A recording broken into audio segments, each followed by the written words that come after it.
Ya, sementara itu menjelang Hari Kemerdekaan Republik Indonesia, pedagang musiman bendera dan juga umbul-umbul mulai menggelar lapak di berbagai tempat strategis seperti di Jalan Banda Aceh Medan, kawasan Kota Juang Kabupaten Biren, dan juga pada momen seperti ini omset yang diraup para pedagang musiman ini pun mencapai jutaan rupiah.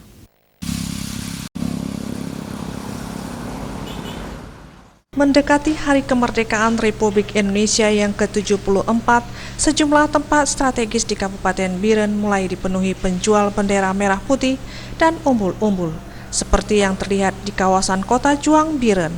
Pedagang musiman dari Aceh Utara ini mulai membanjiri sejak akhir bulan Juli hingga mendekati hari perayaan 17 Agustus nanti.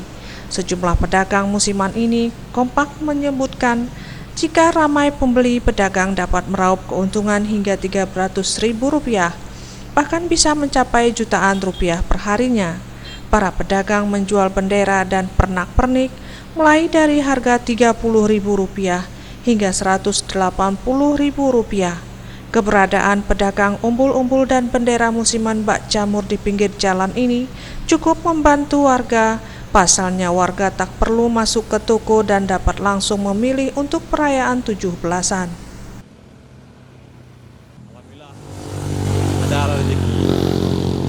Banyak ukuran ya, kalau bendera ada 4 ukuran ya, bendera piang. Kalau background dia ada 4 macam juga. Macam bandir, umbul-umbul, satu warna. Nah, kalau bandir sama umbul satu harga. Warna beda. Keberadaan para pedagang dadakan tersebut sudah menjadi tradisi khas menjelang perayaan kemerdekaan Republik Indonesia. Biasanya bendera dan umbul-umbul akan semakin banyak dicari saat mendekati 17 Agustus nanti. Dari Biren, Rahmat, Aceh TV.